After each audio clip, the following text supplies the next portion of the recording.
you know, the back side of it is still kind of out of our sight.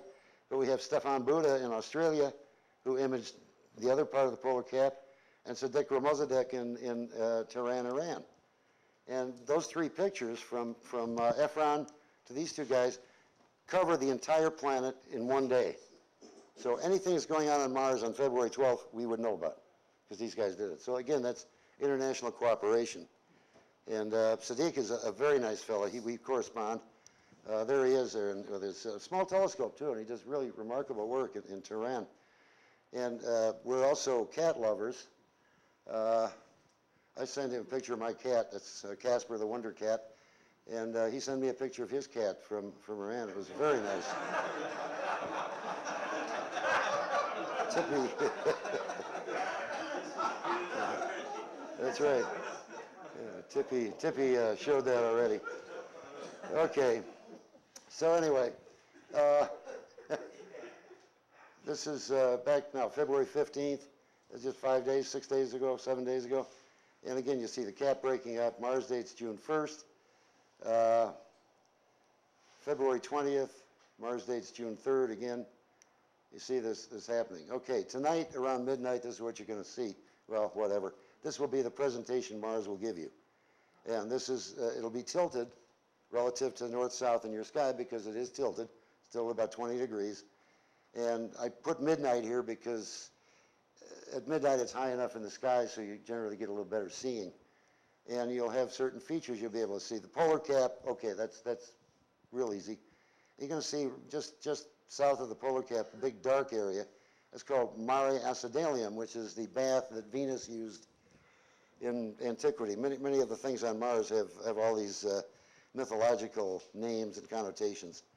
And anyway, that's just a big plateau type area. You're seeing really volcanic rock, which is why it's dark. Okay, another thing you'll see is way up at the top, a little dark wedge, very, very dark. It's called Solis Lacus, which translates to Lake of the Sun. And I'll show you why in a minute. It's also called the Eye of Mars. Well, it doesn't look much like an eye or a lake of the sun.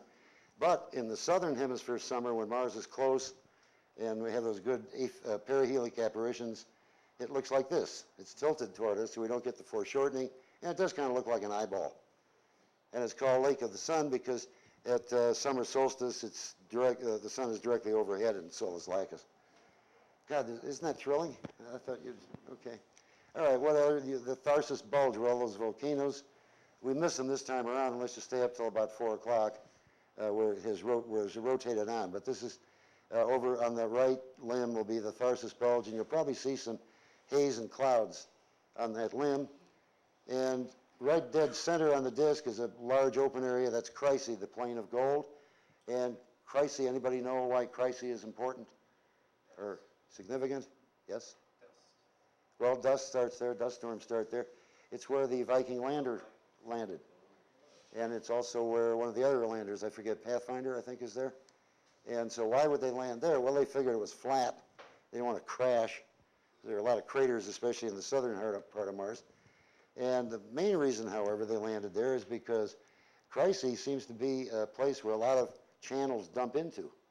They said, well, if water was dumping into it, this might be a good place to find signs of life, because you remember the Viking lander had the life biological experiments on board, and see if water actually did exist in large quantities on Mars. So that was one of the reasons they did. This is just another view of that area. Lots of riverbeds. And we do see the outflow channels. That, again, is Chryse.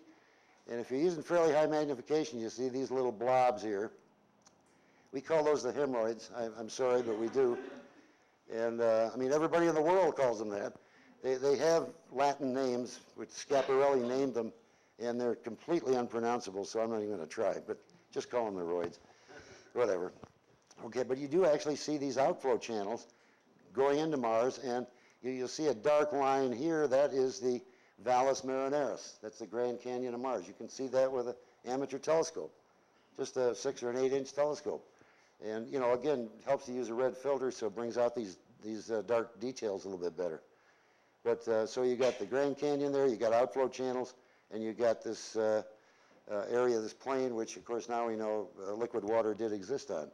That's Valles Marineris right there, which is about the size of the United States. It's 3,000 miles long, 10 miles deep, and our Grand Canyon would fit into one of these little tiny tributaries. So it's an immense thing. This is a photograph here of it looking down into it, and that's a dust devil. You're looking down at the top of a dust devil. I took these night before last. This is dust devils on Mars from the Opportunity lander. That's really neat. You know, it sort of makes a dead planet come alive when you see stuff like this. Okay, Saturday around midnight, I'm just going out a couple more here just to show you what to look like. Mars will have rotated that direction. So there's Chryse over here, and we get this upside down pipe looking thing, which are Meridiani Planum. That's the zero meridian of Mars, or Greenwich, and that's Sabia Sinus. Tippy, why is Meridiani so important? That's where we got the flare. That's right, we did. We were, in 1951, when Tippy was, I think he collected his first disability, or his first Social Security check. No, Suneo Sahiki, a Japanese amateur, found some flashes on Mars in this area. It was Meridiani Sinus. There's a crater called Edom, actually, which we know now is a crater, but in that general area. And this made worldwide headlines. He was a very, very good observer, very careful.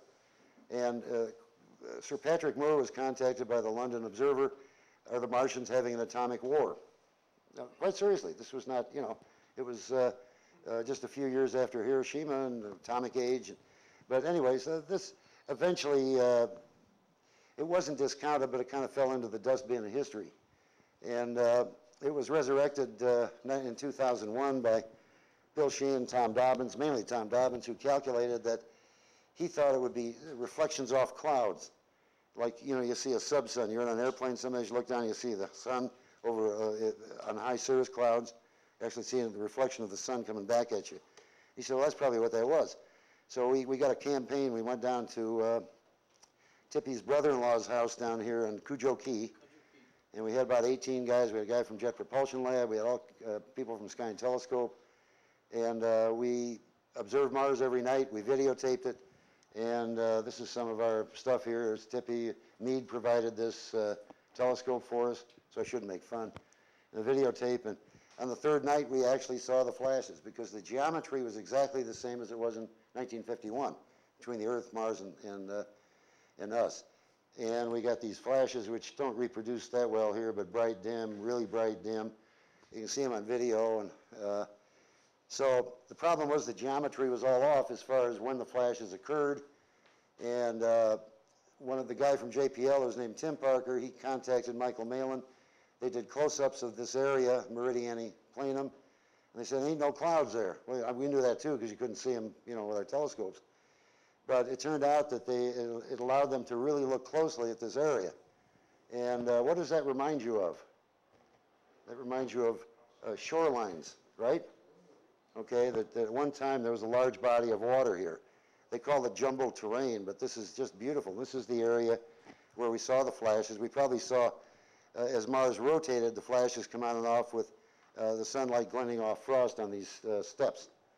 And this allowed them to investigate this area more, and we humbly take credit for the fact that the Odyssey lander picked this area to land in.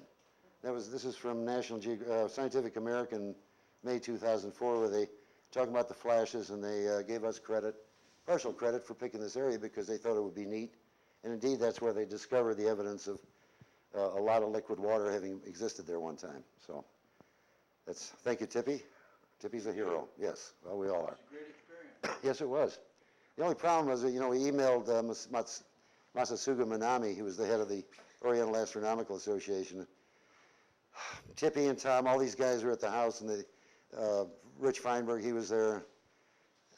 I wanted to say Torah, Torah, Torah, and they wouldn't let me, and it's just been so cool. What was interesting is that they had announced it, that it was going to happen, and of all the people that looked at it, we got the only video in the world that I know of. Oh, yeah, no question, yeah. Okay, on opposition date, Mars will look like this around midnight. There's Meridiani, the pipe stem.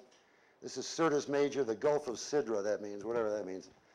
Again, it has to do with ancient sites and mythology. And Syrtis Major is probably the most prominent dark feature on Mars, a big wedge-shaped thing, which is actually a low-relief shield volcano. It's an ancient volcano, and it's got it's a big plateau. It slopes from low altitude here as you go south up into the highlands, the cratered highlands, and it forms a boundary. There's lots of dust activity occurs here again because wind's coming off these slopes. So it's kind of a neat area to see. It's basaltic rock, I guess. And the other thing now they've recently found, again within the last year, the MOLA spacecraft, they found clay in northern Syrtis. And what does clay mean? It's liquid water again. Evidence that liquid water has existed or may even still exist there enough to form clays. So, okay, finally the blue Syrtis cloud. When the Syrtis Major is on the limb, sometimes it becomes intensely blue. Don't know why. They call it the blue Syrtis cloud. And if you use a yellow filter, when you do that, it turns really iridescent green. It's really neat to see because yellow and blue make green. So it's, that's just kind of a nice thing. And I hope I got the next slide right. Yes, I do. This was the last slide. This was taken by Sean and me while we were waiting for Sean's luggage at my house from Delta Airlines. That's why we didn't come a day earlier, because we're waiting for Sean's luggage. So Sean says, okay, get your telescope out. And I got a C14 I use now. And we're going to image Mars. Well, he had a 5X power mate. So we hooked all this stuff together. We were just playing around. And the focal length on this thing is, effective focal length, we wound up with 80 feet. Mars was filling the screen. I mean, you had to guide very carefully because it would, leave the screen. And this is, again, pretty much what you'll see tonight around between 10 and 10 o'clock and midnight. Again, Chryse and the hemorrhoids, and this is part of Meridiani peeking out there, polar cap. So, this is be a nice view, and I hope you guys can do this. But you'd never do this kind of magnification under normal circumstances. But I think really this one thing that really the previous two talks have driven home is that as amateur astronomers, we can have a lot of fun, and it's even more fun if you think outside the box. Thank you. Okay. Any questions?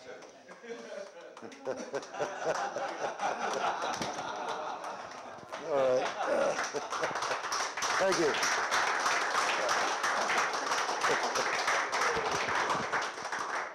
Any questions? Anything? Okay.